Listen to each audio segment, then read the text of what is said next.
There's a race you've been running your whole life, and you don't even realize you've already lost.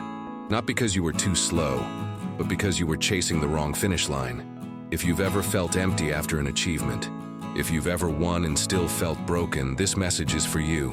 What you're about to hear is not just a story, it's a revelation, a divine wake-up call that could shift the course of your soul's journey forever.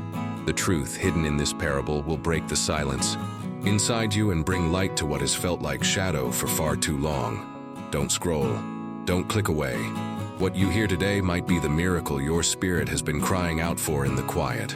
And before we begin, if you find yourself coming back to this channel but still haven't subscribed, now is the time. Many people who watch these videos haven't hit that button yet.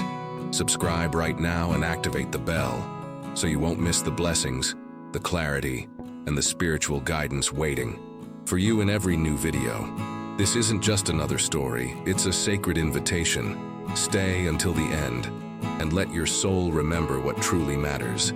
He was just a boy, but already the fire of ambition burned within him. In the quiet of his small village, where roosters crowed before dawn and laughter echoed between dusty paths, he dreamt not of toys or treasures, but of victory. To him, life was a race, one where only the strongest, the fastest, the most determined could claim the prize. And so, when the village held its traditional race, the boy stood at the line like David before Goliath, not with stones, but with dreams. As the signal was given, he bolted forward, the wind parting for his speed, his heart thundering with purpose. He outran them all, legs pumping, arms slicing the air, fueled by a longing to prove his worth. The crowd erupted, cheering, applauding. Their voices lifted him like wings. Yet, in the midst of the joy, an old man stood quietly beneath a tree, eyes not on the winner, but on the way he ran. And though the boy's soul swelled with pride somewhere beneath the celebration, he felt a faint tug, not of doubt, but of something deeper. What was this journey for, really? Was this lightness in his chest true peace, or a fleeting shadow of something greater? The boy didn't yet know. He only knew he had won, and in winning, he believed he had found his destiny. But even in that triumph, God was already whispering through the silence, through the stillness in the wise man's gaze, through the wind that kissed the dust of the path. The race is not always to the swift. Ecclesiastes 9:11. Sometimes the divine begins our awakening not with loss, but with success, to test whether we'll seek the truth beyond the applause. The boy, now intoxicated with the taste of glory, returned with boldness in his step and fire in his voice. "Let me race again," he cried, as though speed alone could fill the aching spaces of the soul. The villagers, amused and curious, turned their eyes once more to the wise man, the one who had watched silently. With a nod as gentle as a breath of prayer, the old man agreed.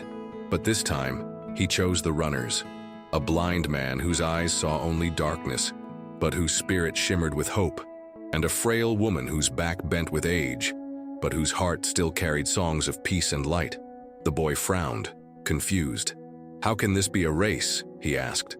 But the old man only smiled with the silence of someone who knows that divine lessons often wear the disguise of paradox. The race began. The boy ran, fast, determined, leaving his companions behind in a cloud of dust. He reached the finish line alone. No applause, no cheers, just the rustling of leaves and the breath of stillness that settled like a veil over the crowd. It was as if the village itself held its breath. He turned, puzzled, his heart thumping not from effort, but from emptiness. In that silence, something sacred stirred, not shame, but clarity. He began to see the shadow of his own brokenness, hidden beneath the mask of victory. Was this race about winning, or was it perhaps about something far more eternal?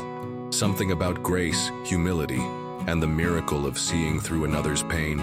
In that moment, he didn't need words to understand. He had run alone, and therefore, he had lost something unseen. And the Spirit whispered, "Carry each other's burdens, and in this way you will fulfill the law of Christ."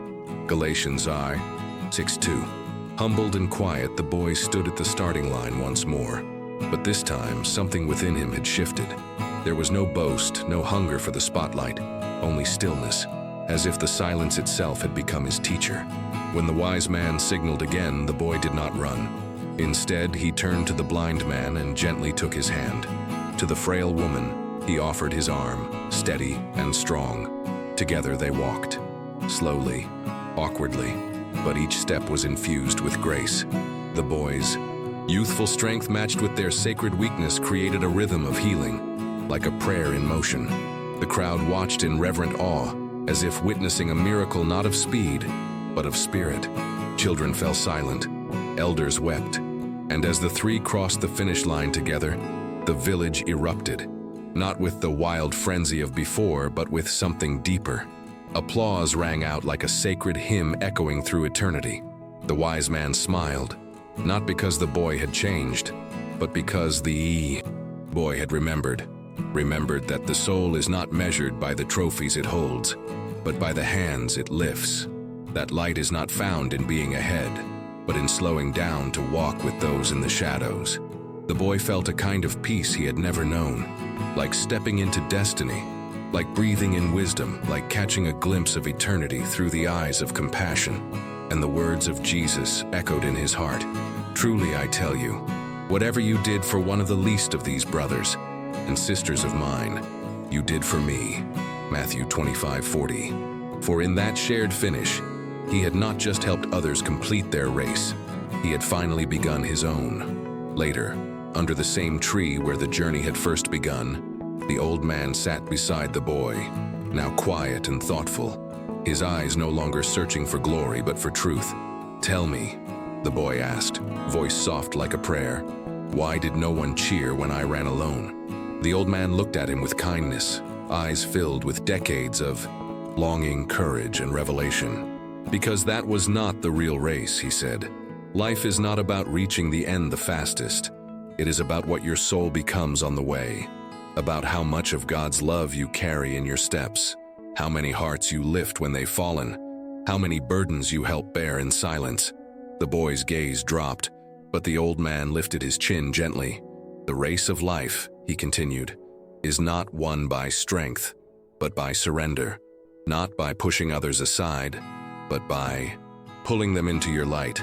Real purpose is born in the moments when you help others heal, when you walk beside the broken with humility and devotion. That's when your spirit awakens. That's when the eternal begins. The boy felt tears he didn't understand, only that they were washing something clean within him. And the old man smiled again, whispering one last verse like a final thread in a sacred tapestry. Let us run with perseverance the race marked out for us, fixing our eyes on Jesus. Hebrews 12:1-2. And in that moment, beneath the sacred stillness of that tree, the boy knew.